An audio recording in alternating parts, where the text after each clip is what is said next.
I was on the observation deck when Earth vanished from the star charts. Not exploded, not destroyed, just gone. One day we were the noisy newcomers in the galactic council chambers, arguing, trading, fighting over territory like any other upstart species. The next, our fleets were gone, our embassies abandoned, our worlds scrubbed clean. No messages, no farewells, not even a trace of human chatter across the commnets. We just left. I stayed behind. Not by choice. The fleet I served with was posted in the Rim territories, deep in alien-controlled space. By the time the withdrawal orders reached us, it was already over. The jump gates to human space were locked to outsiders, even to us stranded soldiers. They left us like ghost echoes in a hostile galaxy. I'd been stuck in the Council's shadow ever since, a token human observer, as they liked to call it. More like a prisoner with a fancy badge. I'd learned to keep my mouth shut, avoid eye contact with the big species, and ignore the whispers about the dangerous primates who ran away. Then, 3 days ago, they called an emergency session. The chamber was full. I'd seen heated debates before, but this was different. No posturing, no ceremonial nonsense. Every delegate leaned forward, speaking in clipped tones. The subject? Earth's automated defense grid. Decommissioning protocol must be activated, rasped the Virel ambassador, his mandibles clicking like knives on glass. It is a hazard to galactic security. Hazard. That was their word for it. Humanity had built something they didn't understand, and now that we weren't around to keep it in check, they were scared. They discussed it for hours, skirting the same point. Someone would have to press the button, the one that shut the grid down. Except, it wasn't just a shutdown switch. Every human knew that. It was the lock on a vault that should never be opened. I kept silent, even when I felt the eyes of lesser species flicker toward me, testing my reaction. Speaking wouldn't have mattered. The Council didn't listen to humans anymore. When the vote passed, it wasn't unanimous. The cautious species abstained. But it was enough. They authorized the activation. That's when they made their second mistake. They didn't send drones. They didn't send a low-level tech team. They sent a full delegation of their most arrogant leaders, live broadcasting the entire process to the galaxy, as if it were some glorious show of unity. I watched the feed from my quarters. My hands wouldn't stop clenching. That button. That single recessed console switch in the middle of the vault. I remembered the old Earth briefings, back when I was still in service. The words of my CO echoing. If the grid ever goes quiet on its own, the galaxy gets a second chance. If someone turns it off, the galaxy doesn't get a third. They pressed it anyway. The lights in the vault didn't go dark. They went red. In the chamber, the delegates froze. In my quarters, I stood up so fast the chair crashed behind me. The feed cut, not jammed. Cut. And in that silence, across the stars, something woke up.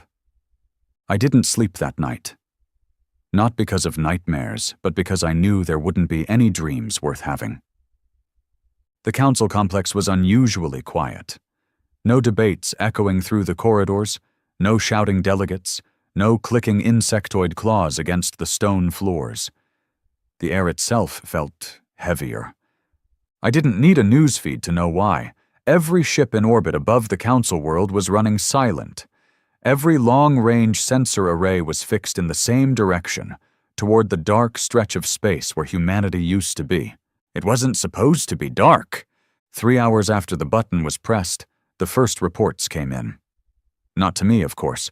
I wasn't important enough to be briefed, but you pick things up when you've been marooned this long. A few comm officers in the tower had loose lips when they thought a human couldn't hear their language. The automated grid hadn't shut down. It had changed. Every human-controlled system, from the smallest mining station to the largest planetary defense array, stopped broadcasting their old recognition codes. The gates locked in both directions, even to emergency overrides. Ships that tried to force an entry didn't just fail, they didn't come back. The Council thought it was some kind of malfunction. That was their first excuse. But then came the second wave of news, the part they tried to keep quiet. The malfunction wasn't limited to human territory anymore. In the hours after the button was pressed, human satellites, ones no one had known existed, flickered to life in alien space. Dead moons, barren asteroids, even drifting debris fields, all lit up with hidden hardware, beacons, relays, trackers. I remembered the old fleet phrase for it. Eyes open.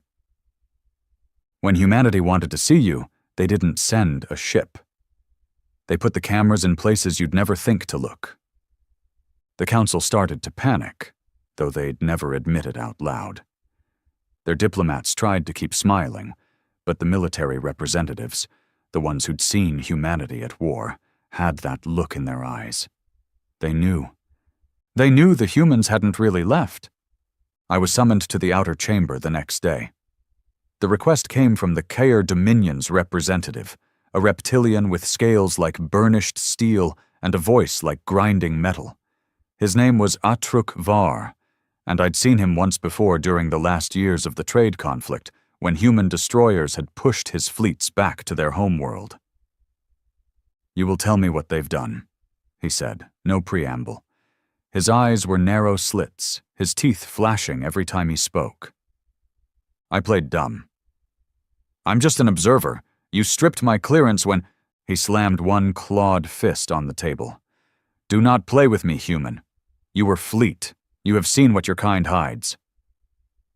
I met his gaze. "If I had, you think I'd tell you?" He didn't like that answer, but he respected it more than a lie. Atruk leaned in. "You left, silently. No war, no threats. That is not your species' way." I said nothing. Because he was wrong. Leaving without a word was our way, when we wanted someone to wonder why. He hissed, pushing a datapad across the table. The display showed a grainy image of a Council scout ship, or what was left of it. Half the hull was gone, edges blackened like it had been sheared off by pure heat. The timestamp showed it was from only 6 hours ago. "No transmission," Atruk said. "No distress signal, just gone. We found this in the wreckage." He tapped the screen, zooming in on a single piece of metal plating, and my gut went cold. It was human. Not alien, scavenged, not repurposed. Human-made, with the old fleet serial numbers still etched into the alloy. I shoved the datapad back toward him. "You pressed the button. You own the consequences." That was when I realized Atruk wasn't just angry. He was scared. Not for himself, but for the entire Council. "Do you think they are coming back?" he asked, voice low. I thought about the silence, the sudden reappearance of hidden satellites, the fact that the automated grid had gone red instead of black. And I thought about the stories they never put in the official history, the ones fleet veterans whispered about entire enemy fleets vanishing without firing a shot. "Yes," I said finally, "but not the way you think." 2 days later, the first real sign arrived. It wasn't a ship. It wasn't a transmission. It was a warning. Council sensors picked up an object moving at impossible velocity from the direction of human space. Not warp, not hyperspace, just raw, unbroken acceleration, faster than any ship could sustain without tearing itself apart. It decelerated only once it reached the Council's own border worlds, sliding into orbit above an agricultural moon. The object was a single metal sphere, no larger than a fighter cockpit. It hung there in silence for exactly 13 minutes, broadcasting nothing.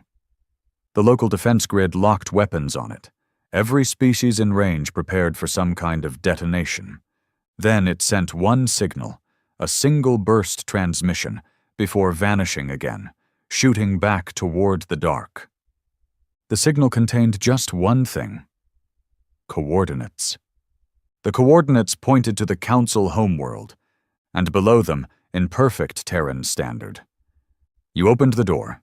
We'll walk through. Panic doesn't look the same for every species. Some pace, some hiss, some bellow. In the council chamber, it was chaos without the noise. Delegates speaking over one another in dozens of tongues, none of them making sense. Military leaders scrambling to requisition fleets that weren't ready for war. Atruk Var found me again that evening, dragging me into a private corridor. "They are coming here," he said flatly. "They told you they were," I replied. "We must negotiate." I laughed in his face. "Negotiate? You triggered whatever it is they left behind. You pressed their failsafe. You think they'll sit down for tea after that?" He bared his teeth. "If they destroy us, they lose the Council. The unity of the galaxy." "The unity of the galaxy," I cut in, "is what they just decided wasn't worth keeping." He didn't answer that. Because deep down, Atruk knew the truth. The Council was never unity. It was an empire wearing a friendly mask, and humans had seen behind it. The first human vessel arrived 3 days later. If you could even call it a vessel. It didn't match any fleet design I'd ever served on. No heat signature, no visible thrusters, no drive plume. It was just a black shape against the stars, matte and lightless, the kind of thing your eyes tried to slide off. Every scanner said the same thing. There was nothing there. And yet it filled half the viewport when it stopped in orbit. No hails, no identification codes. Just silence. That silence. I'd heard it before. In the lull before an ambush. In the seconds before the first shot. It wasn't the silence of peace. It was the silence of someone deciding your fate. The Council scrambled everything they had. Defense platforms, warships, even old ceremonial guard craft. I knew it wouldn't matter. Humanity didn't arrive unless they were ready to decide something permanent. I was brought into the chamber by force. Atruk's doing, no doubt. He wanted me as some kind of translator, or maybe a bargaining chip.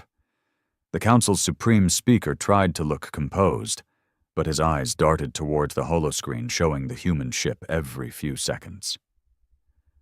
"We invite you to parley," the speaker said into the chamber mic, his voice translated into standard. The reply came instantly, not from the ship, but from inside the chamber's own comm system. "You've already spoken," the voice said. It was male, human, calm in a way that made the hair on my arms stand up. "You pressed the button," the voice continued. "You told us what we needed to know." The speaker swallowed. "If there was an error—" "There was no error," the voice cut in. "You confirmed what we always suspected, that without us, you'd reach for control of what you didn't understand." The chamber was silent. Not even Atruk moved. The voice didn't raise its tone, but every word landed like a hammer. "You will leave our systems untouched. You will cease all expansion beyond your current borders, and you will dismantle every weapon capable of crossing interstellar space. You have one rotation to comply." The speaker tried to rally, forcing his voice into something resembling authority. "If we refuse—" The lights in the chamber flickered. Every comm panel went dead. And when they came back, the human voice was gone, replaced by a single image on every screen. A Council capital ship, drifting. Lifeless. The timestamp showed it had been destroyed 2 minutes ago. I didn't need to ask where. It was parked in orbit over one of the Council's richest core worlds. Atruk looked at me then, and for the first time, I saw something in his eyes I never thought I'd see from a care warlord. Not anger, not defiance. Submission. They didn't meet the deadline, not because they were brave, because they were stupid. I could see it in the council's war room the next morning. The delegates clustered in hissing little circles, their voices low but urgent, their eyes darting between holoscreens like nervous prey animals. They weren't preparing to dismantle their weapons. They were preparing to hide them. It was the same mistake I'd seen on battlefields across the galaxy. The belief that if you tucked your arsenal behind thick enough walls, if you buried it under enough decoys, you could make a predator forget you had teeth. Humans didn't forget. Atruk Var found me again before midday. He didn't drag me to a quiet corner this time. He barged into my assigned quarters without so much as a knock. His scales were darker than usual, a clear sign of agitation. "They are demanding we cut our claws," he said without preamble. "The council cannot agree to this." I leaned back in my chair. "Then you'll get the alternative." His jaw clenched. "You think they will kill us all?" I shook my head. "Not all, just enough to make the rest understand." He paced the room, tail lashing against the floor. "They are bluffing. A single ship, a voice on a comm channel. They wish to frighten us." I almost laughed. "Atruk, you've fought us before. You know what we can do with a single ship." His pacing slowed. "If they destroy the council, they destroy order, trade, stability." "Order," I said, "is what they just proved you can't be trusted with." By the second day after the deadline, the council homeworld's orbit was packed. Every allied fleet that could limp here in time had arrived. Warships from a dozen species, bristling with weapons, their hulls gleaming like they thought it mattered. To the untrained eye, it looked like strength.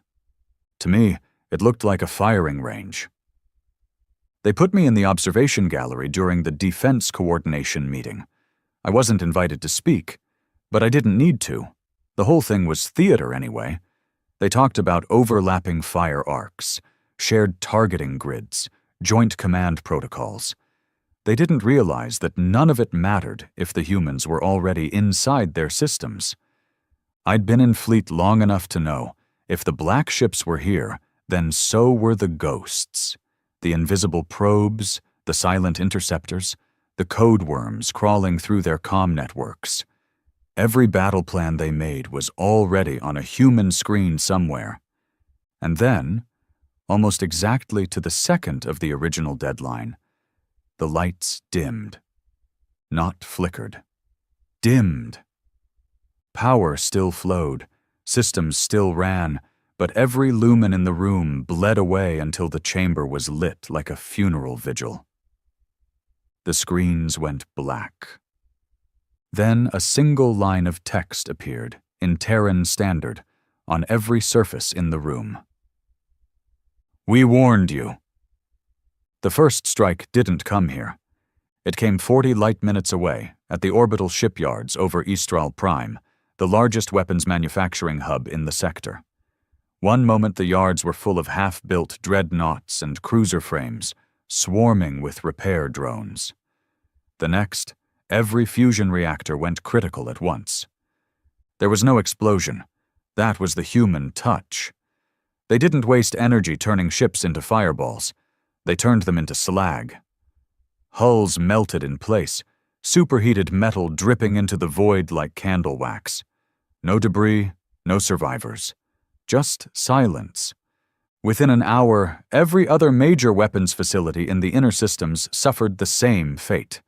No matter how deep underground, no matter how well guarded, they were simply gone. The council chamber descended into chaos. Some screamed for retaliation, others for surrender. A few, the smarter few, simply sat in silence, staring at the floor. Atruk was among the screamers, not out of panic, but out of pride. He couldn't imagine bending the knee, even when the blade was already against his throat. He turned on me when the meeting broke. "You knew they would do this."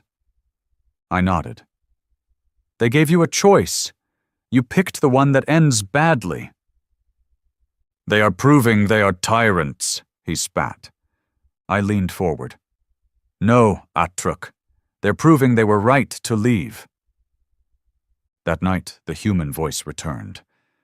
Not in the council chamber, but in my quarters. Captain Hale, it said. The sound froze me where I stood. I hadn't been called that in years. Not since before I was stranded here. Not since before they locked me out of the fleet entirely. I turned slowly toward the comm terminal. The screen stayed dark, but the voice filled the room. You've been watching, it said. Yes, I answered. You understand why we left. It wasn't a question. I swallowed. The council was always going to press that button. They had to, the voice said. We needed to see it happen, to see how fast they'd reach for it and what they'd do after. There was a pause, and then, you're coming home. The words hit harder than I expected. Home. After all these years stuck here, half a relic, half a prisoner, I'd almost forgotten what that felt like. How? I asked. You'll know when it's time. Until then, you watch. You listen. You remind them you're still here. The voice cut out. The room was silent again.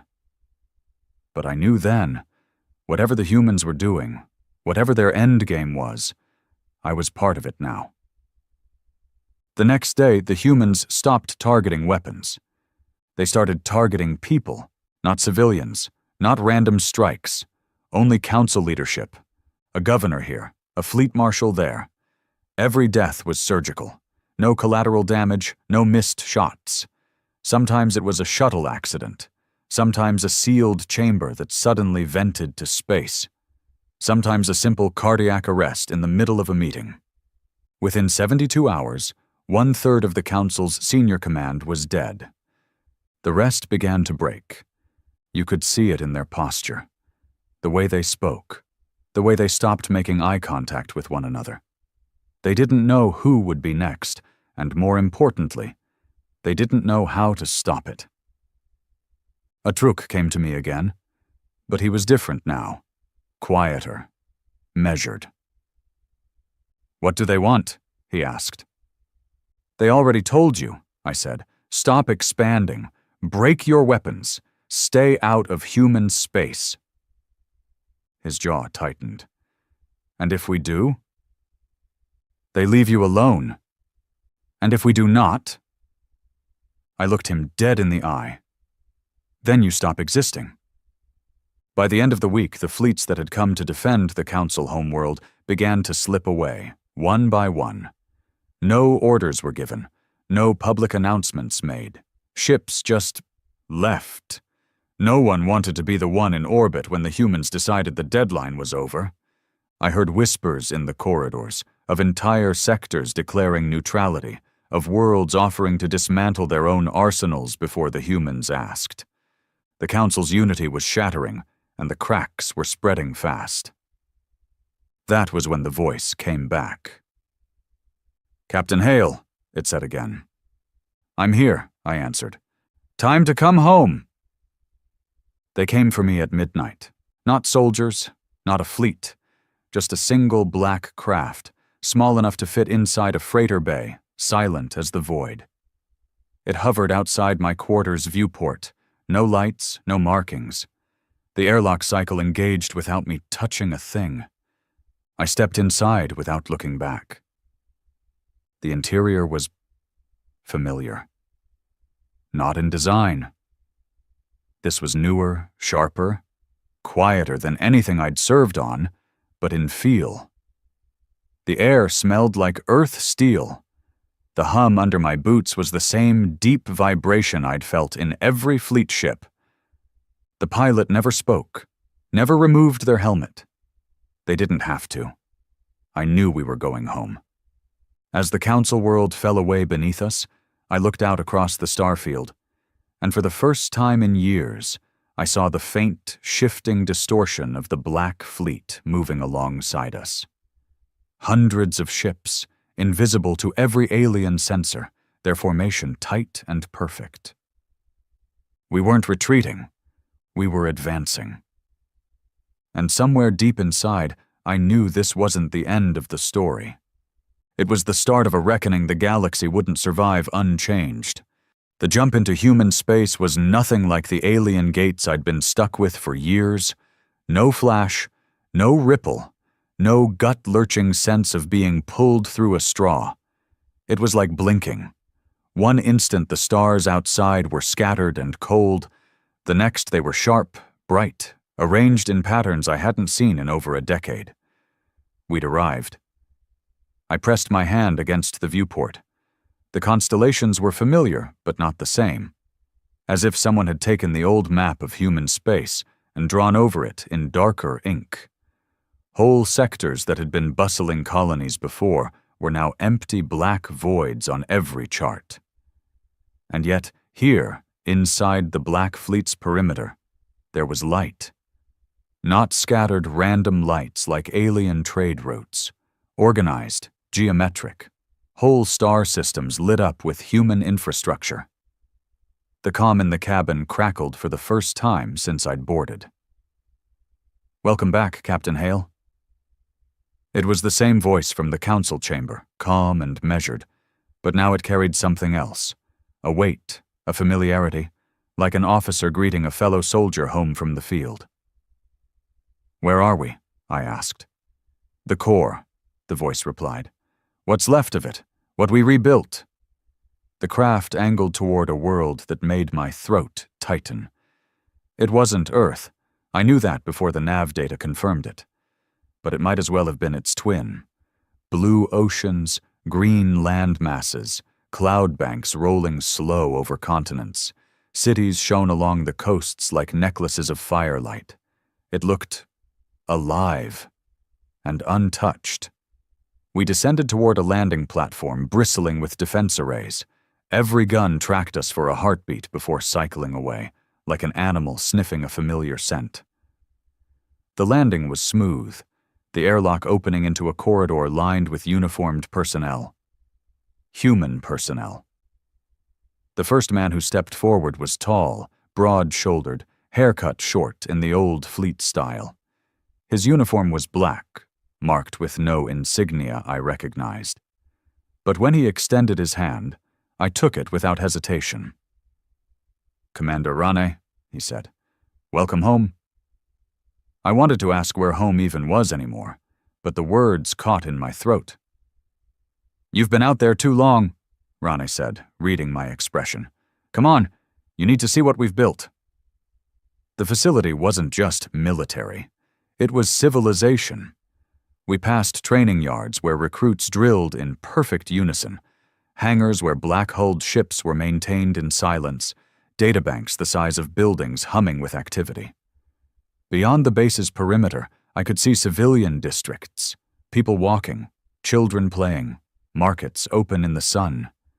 It was jarring, seeing peace alongside the machinery of war. Rane led me into a briefing chamber. The lights dimmed, and the system map came up. Not the sanitized public version the council used, but one that was alive with movement. Human-controlled space glowed in deep crimson, spreading like veins through the void. "This is why we left," Rane said. The display shifted, showing council territory overlaying ours. The red stopped neatly at their borders. For now. Between the two lay a wide stretch of black, unclaimed space. "They were getting too close," Rane continued. "Expansion disguised as exploration, resource exploitation under the banner of unity. The button they pressed wasn't an accident, Hale. It was a test. They wanted to know if they could control what we left behind." I nodded slowly. "And you wanted to know if they'd try?" Rane's mouth curved into a humorless smile. "We knew they would. That's why we left the way we did. Suddenly, completely. We didn't want them preparing for the moment they decided to reach for it. Now we know they can't be trusted with their own borders, let alone ours." I stared at the map. "So what now?" "We do what they've forced us to do," Rane said.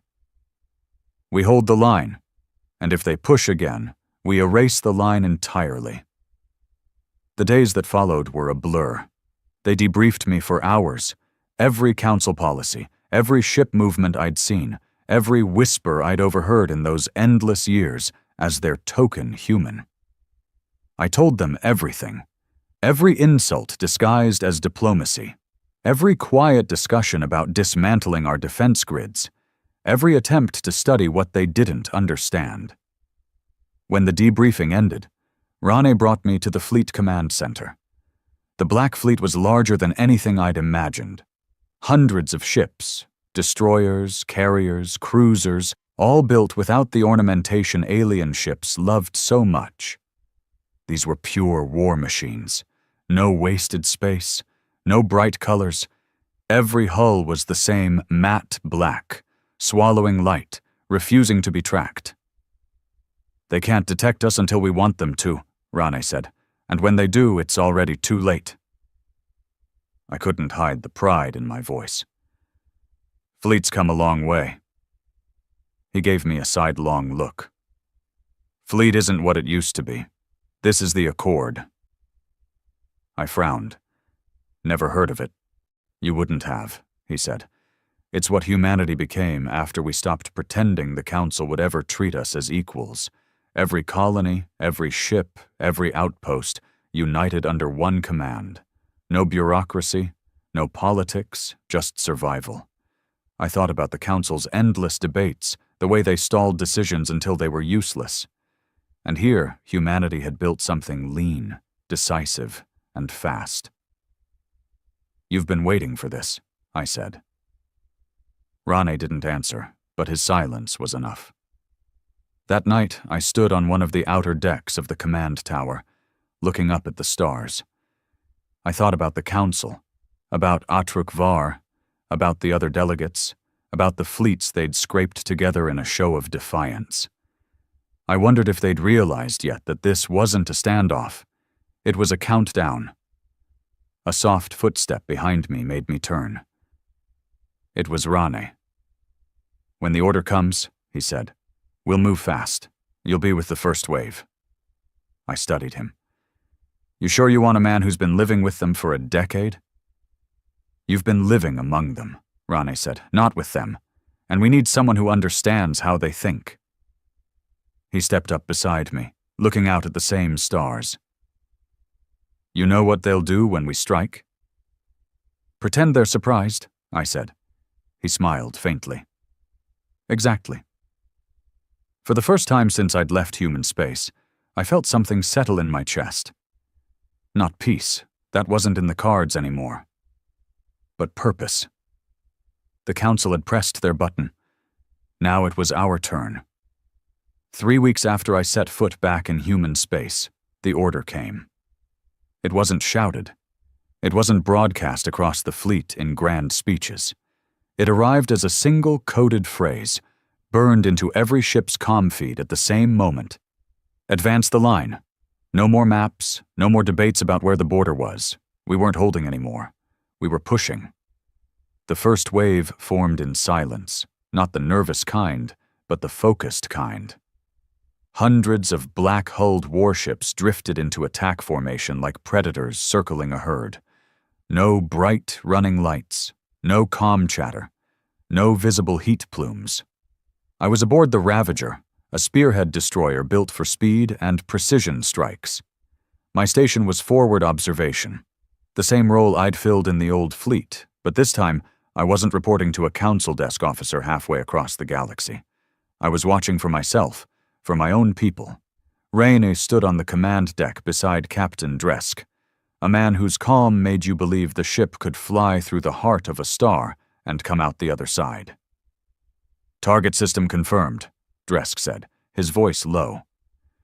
The holomap bloomed above the deck, council territory, with one star pulsing red at the edge. Yarnath, a logistics hub. Not a fortress, but important enough that its loss would bleed them. "They'll expect a siege," I said. "Months of cutting supply lines before an assault." Rane glanced at me. "They won't get months." We dropped into Jarnath space without warning. No gate transit, No approach from the edge of the system. The Ravager and her sister ships punched in less than half a light minute from the station's orbit, close enough that their defense grid didn't have time to spool up before the first salvo hit. The Ravager's main guns didn't fire shells.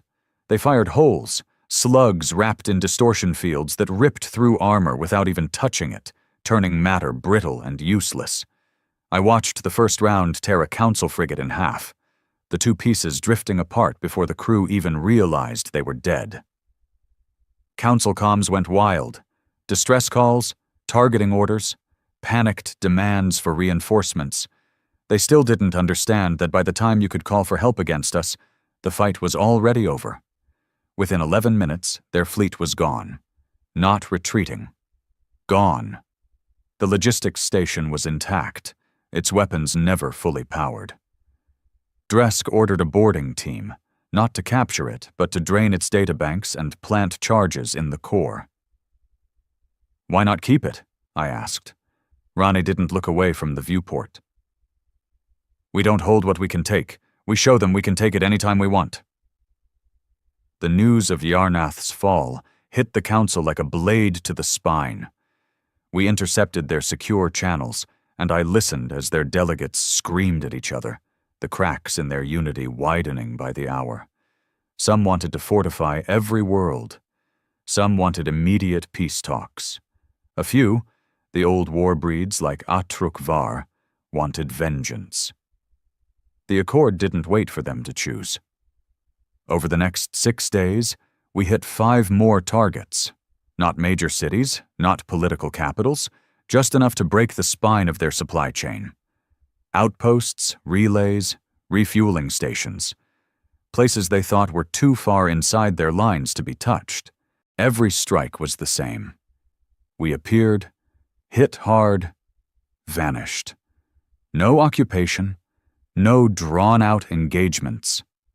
By the time they scrambled ships to respond, we were already somewhere else. The real turning point came on the 7th day. We'd just finished gutting a weapons foundry on the edge of the Cyril cluster when a Council fleet actually managed to meet us head-on. They came in heavy, 20 capital ships, twice that number in escorts, all converging on our vector. They must have thought they'd caught us mid-retreat. Dresk didn't change course. Rane didn't flinch. "Bring us into the storm," Dresk ordered. We cut straight into them. Alien fleets fight like fencers.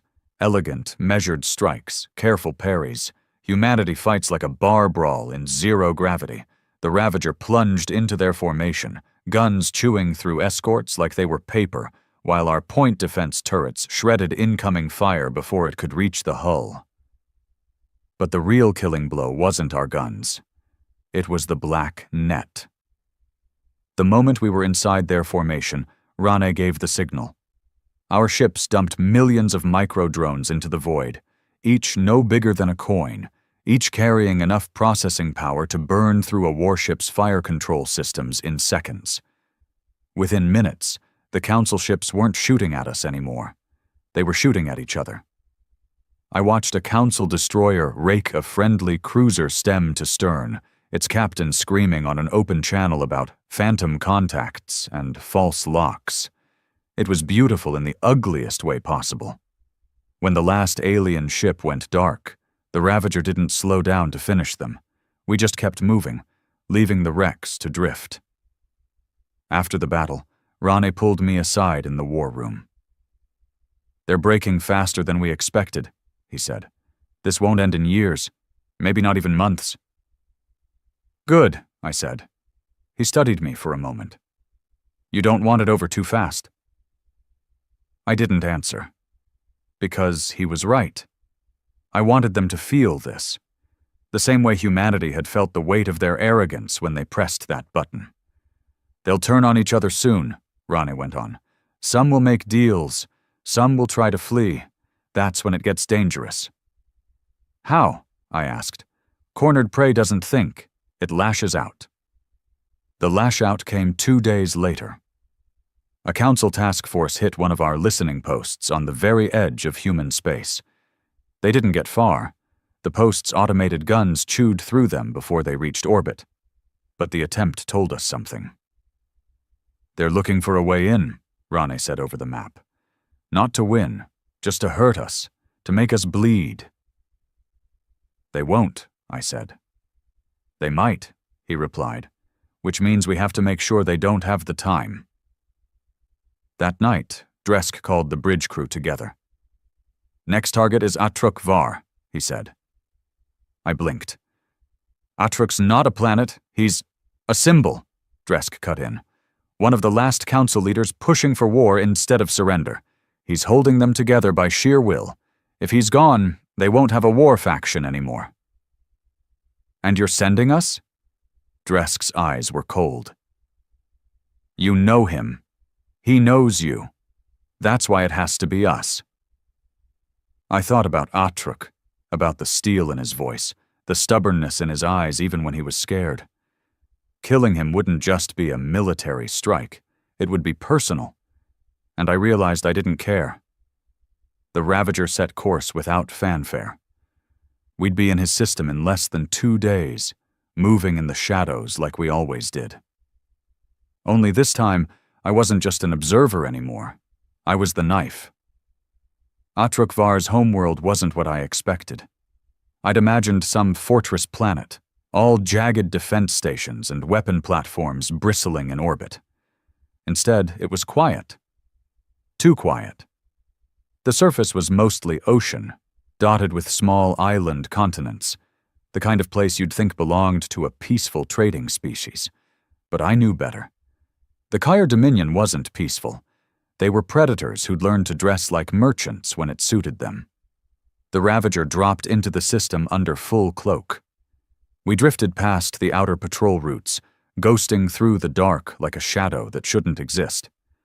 The scanners swept once, twice, and I was about to tell Rani the place looked almost undefended.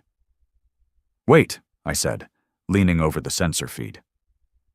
There they were. Not in orbit, but buried. Dozens of thermal signatures hidden beneath the oceans, faint enough that they wouldn't show on a standard sweep unless you were looking for them. "Subsurface launch bays," I said. Rani's jaw tightened. "Atruk's been busy." Dresk brought us into a high polar drift, staying clear of the main Kyer settlements. We could have fired from orbit, one precision strike, and Atruk would be vapor before he even knew we were here. But this wasn't just about killing him. This was about sending a message. Rani wanted him to see a human before the end. The strike team was small. Me, Rani, 2 infiltration specialists I didn't know. We took a drop shuttle that barely registered on planetary sensors, skimming the upper atmosphere before diving into a storm system that hid our descent. Atruk's residence was exactly where I'd pictured it, high on a cliff overlooking the ocean, the kind of place a warlord chose when he wanted the horizon to look like something he could conquer. We landed in the shadow of the cliffs, making the climb in silence. The air was thick with salt and humidity, and the distant roar of the waves masked our movement. At the top, we found the outer perimeter, a low wall, more ceremonial than defensive. The Kyer liked to make their strength obvious, not hide it. Guards patrolled lazily, clearly not expecting an attack this far inside their territory. They didn't even have time to cry out before the specialists took them down. No noise, no mess, just gone. Inside, the residence was dimly lit, the walls lined with relics from Atruk's campaigns, weapons, armor, trophies taken from defeated enemies. My eyes caught on a shard of human armor, scorched and cracked. I wondered which battlefield he'd plucked it from. We found him in the main chamber, standing at a broad window that overlooked the sea. He turned before we could speak, and for a heartbeat there was no fear in his eyes, only recognition. "Hail," he said, his voice low. "They sent you." I stepped forward. "You made it personal." He gave a short, harsh laugh.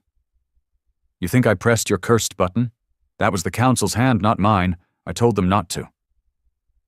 I glanced at Rane, but Atruk kept his gaze on me. "They're hiding something from you," he said. Something in the deep void. That is why they wanted the grid down. Not to control it. To reach it. My gut tightened. What? Atruk's eyes flicked toward a sealed vault at the far side of the chamber. Records. Proof. I kept them when the Council purged the archives. They would kill me for it, but you will kill me faster. Rane moved toward the vault, one of the specialists already pulling tools from his pack. Atruk stepped closer. If you take that, you will see why your kind cannot stay hidden forever. His voice was steady, but his eyes... There was something there I hadn't seen before. Not defiance, not even hatred. Resignation. The vault cracked open in under a minute. Inside was a single data core, old and scarred from decades of handling. Rane took it without a word. Atruk didn't move to stop us. He just turned back toward the sea. "You've already won, Hale," he said. "But you will wish you hadn't." I didn't ask what he meant. I didn't want to give him the satisfaction. Rane's order came over comms. Extraction. Now. We were halfway down the cliff when the first alarms began to wail. Not ours, theirs. Through the storm clouds above, I caught glimpses of movement, shapes, dozens of them, breaking through the atmosphere in tight formation. At first I thought they were Kyre reinforcements, but they weren't Kyre ships. They weren't human either. The hulls were a dull, sickly gray, segmented like insect carapaces, and they moved with a precision that made my skin crawl. No comm signals, no transponder codes, just silent, perfect formation. One of them passed low over the cliffs, and in the brief flash of lightning, I saw the markings, alien glyphs I didn't recognize, burned deep into the metal like scars. The specialists froze. Even Rane's voice lost its edge for a heartbeat. "What the hell are those?" I asked. "Not from the Council," Rane said. The ships banked toward the ocean, and then I understood. They weren't here for us. They were here for whatever Atruk had hidden under the water. We made it to the shuttle, punching through the storm into the upper atmosphere. From above, the scene was worse.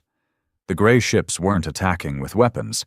They were cutting into the ocean, beams of pale light boiling the water as they drilled straight down. The heat signatures from below flared bright, like something massive was waking up. Atruk had said the Council wanted the grid down to reach something. This was it. We broke orbit and linked up with the Ravager. Dresk was already in motion, ordering the fleet into a defensive wall between the planet and the incoming alien formation. "They're not hailing," Dresk said. "They're not even acknowledging our presence." "Then make them," Rane snapped. The first salvo from the Ravager slammed into the lead ship, and did nothing. No shields flared, no armor buckled. The round simply stopped, crumbling into dust before it reached the hull. "They're absorbing fire," one of the gunnery officers said, disbelief in her voice.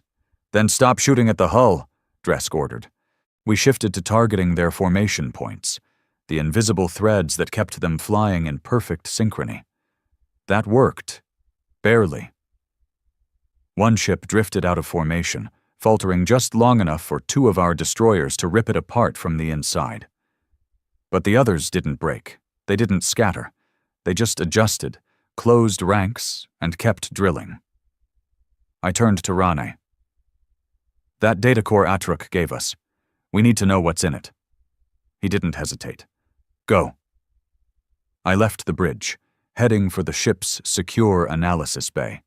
The techs were already pulling the core's data into a live decryption feed. When the first files appeared, my stomach dropped. These things, whatever they were, weren't unknown to the Council. They'd fought them before, lost badly, and according to Atruk's records, the only thing that had ever stopped them was us, not the Council fleets, not some grand alliance, humanity. Back when we'd still been new to the galactic stage, we'd stumbled into a war no one talked about, A war the Council buried so deep that most of their own species didn't know it had happened. And when it was over, humanity had built the automated grid not as a defense against the Council, but as a barrier against them. The button the Council pressed didn't shut it down. It opened the way. By the time I got back to the bridge, the situation was worse.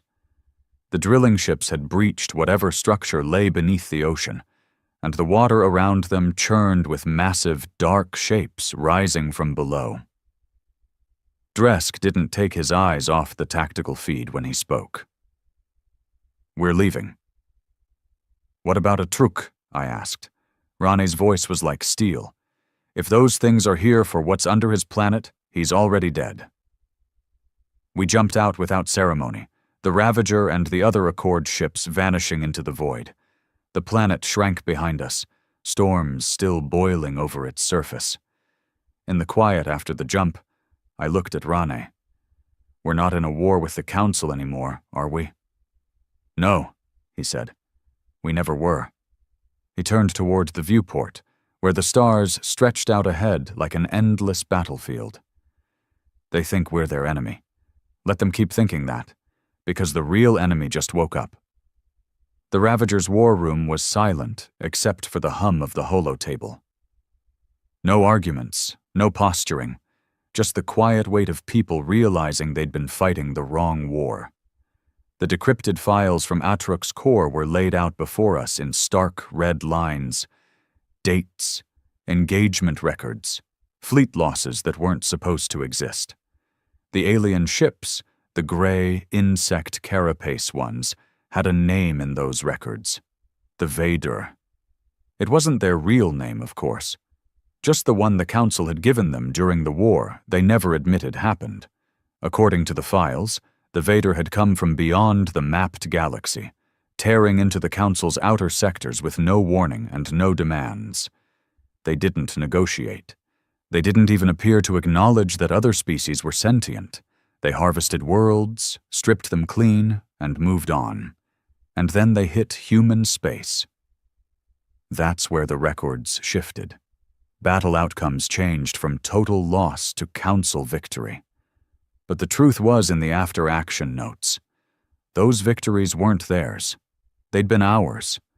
Human fleets, back when we were still considered junior members, had hit the Vader harder than anyone else dared. Not because we were stronger, because we didn't fight their way. We didn't wait for reinforcements. We didn't defend in neat lines. We bled for ground, tore into them with close-quarters boarding actions, and when we couldn't win a system, we burned it rather than let them take it. It had worked. Barely. The Vader stopped advancing into our territory. That was when the grid had been built. A ring of automated defenses to seal them off entirely. The Council had called it a joint project, but the files made it clear. It was human engineering, human AI, human control codes. And the button the Council had pressed, it didn't shut the grid down. It told it to stand aside. Rane's voice broke the silence. So they woke the Vader, and they didn't even know they were doing it. I shook my head. Atruk knew. That's why he had the core. He must have been trying to stop them, but he couldn't say why without admitting the Council had lied to everyone. Dresk leaned over the table, his face unreadable. If the Vader breached the grid completely, human space is first in line.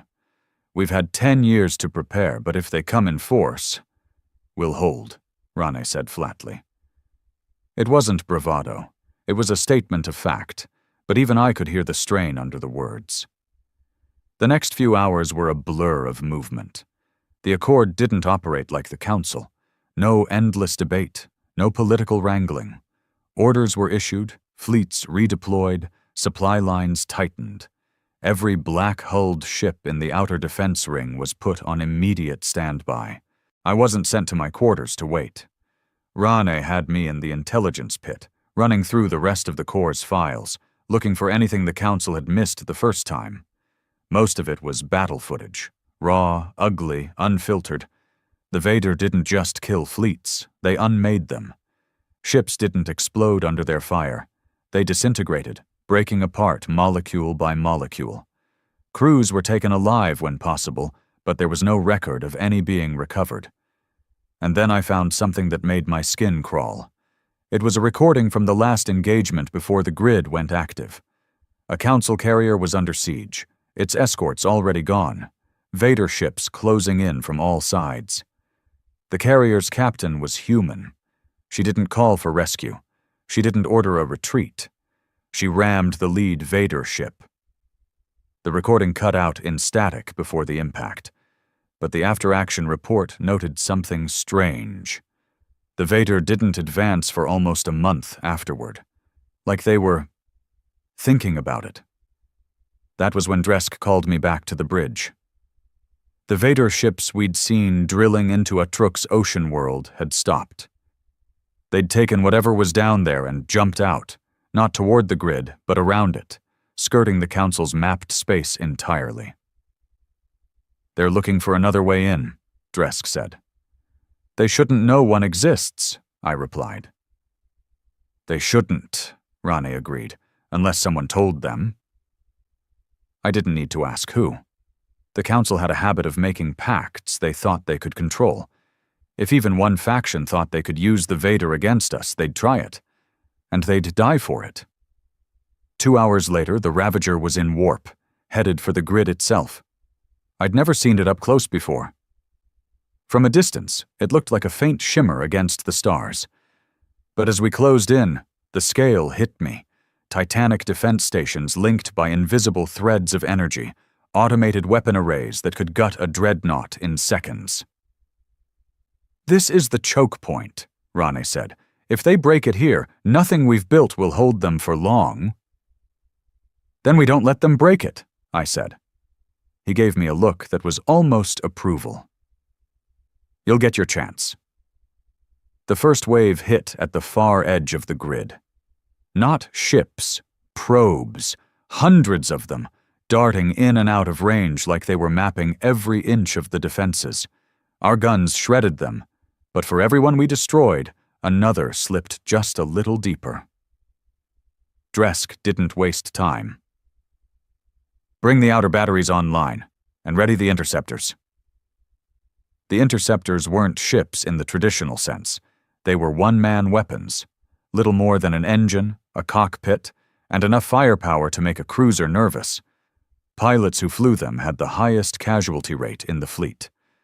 I didn't even hesitate when Rane looked at me. "I'm in." The launch was like being fired from a gun. One moment I was in the hangar, the next I was cutting through the void, the grid's defenses flashing by beneath me. My HUD lit up with incoming contacts, the second wave. These weren't probes, these were Vader assault craft, sleek and fast, their hulls crawling with shifting patterns that scrambled targeting systems. I picked one and dove straight at it. The targeting reticle danced, trying to lock, but I didn't need the computer. I aimed by instinct, squeezing the trigger when my gut told me to. The craft folded in on itself, vanishing into a burst of gray dust.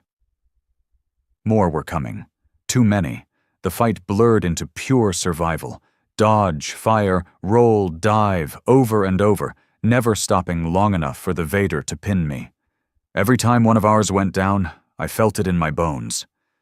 Then the comms lit with Rane's voice. "Hale, break off. Now." I didn't argue. I pulled up hard, letting the assault craft overshoot.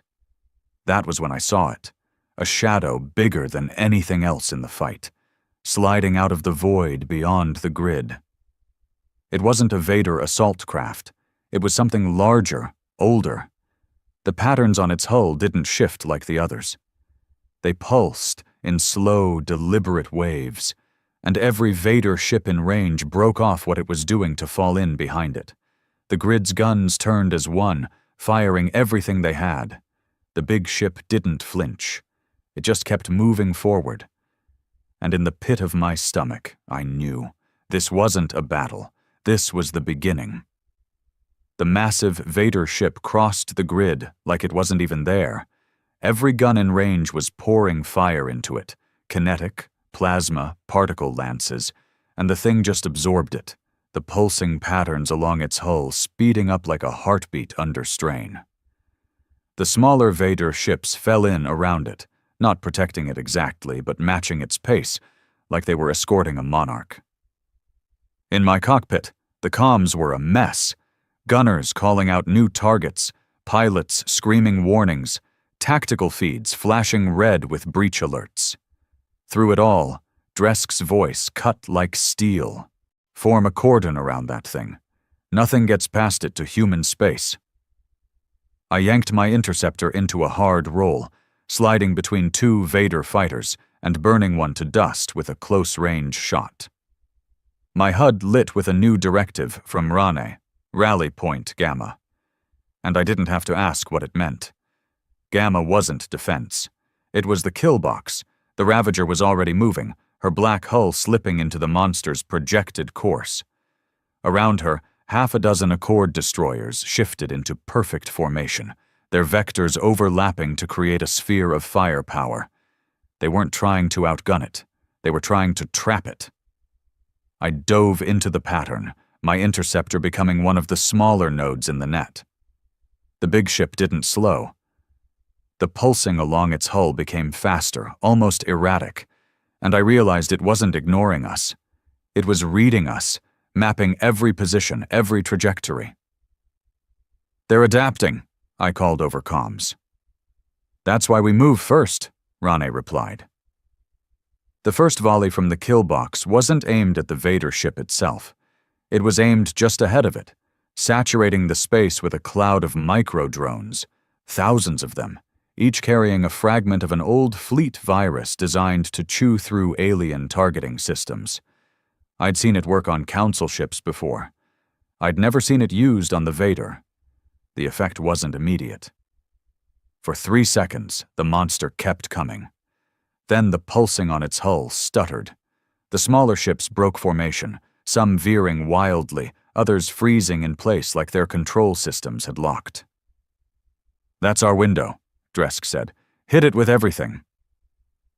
The grid's guns joined in, their fire converging into a solid wall. My interceptor's cannons burned until the barrels glowed white, every shot slamming into the same section of the Vader's hull. The surface began to fracture, not explode but peel away, revealing something underneath. It wasn't metal. It wasn't anything I'd seen before. It pulsed faintly, almost organic, and I realized with a sick twist in my gut that the ship wasn't just carrying something alive.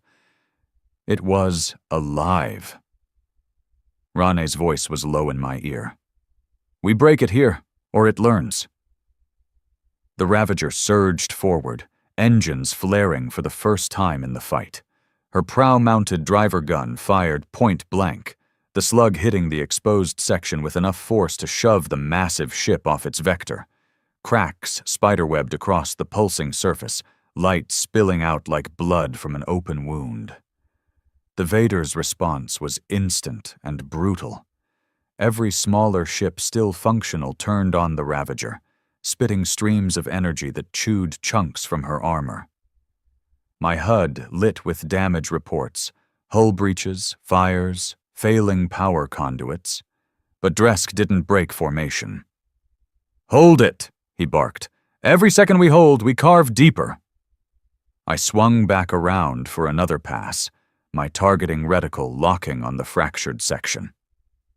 The Accord destroyers were hammering it, every shot widening the wound until, finally, the surface split entirely. Something spilled out. It wasn't debris. It wasn't crew. It was a swarm, smaller than the assault craft, more like living missiles, hundreds of them scattering in all directions. One streaked toward me. I juked hard, but it stayed locked on, weaving through my counterfire like it could read my thoughts. I only lost it by cutting power entirely and letting it overshoot before re-engaging. On the comms, pilots were screaming warnings. The swarm wasn't targeting ships at random. It was going for cockpits. "Pull back," Dresk ordered. "No," Rane said sharply. "We finish it now." There was a pause, And then Dresk's voice came back, grim. "All units, on my mark. Full burn into the breach. We overload it from the inside." My stomach went cold. That was a suicide tactic. But no one argued. The Ravager led the charge, diving straight into the torn section of the Vader's hull. The smaller Accord ships followed, pouring into the wound like blades into a joint. I stuck close to Ron's fighter, weaving through debris and the snapping limbs of whatever passed for the ship's internal defenses. The inside wasn't machinery. It was bone and sinew, and something that smelled like scorched earth. Every wall throbbed faintly, the light shifting in time with the pulsing we'd seen outside. We reached what had to be the core, a massive sphere of the same organic material, suspended in a cradle of metallic spines. "Mark it," Ronnie said. I did, and every ship in the breach opened fire at once. The core buckled, the light inside flaring blindingly bright. The ship shuddered, its internal gravity going wild, tossing us against bulkheads and each other. "Out!" Dresk shouted. We punched back through the breach, the light behind us swelling until it filled my viewport. And then it collapsed, the entire ship folding in on itself in a silent implosion. When my vision cleared, there was nothing left but drifting fragments.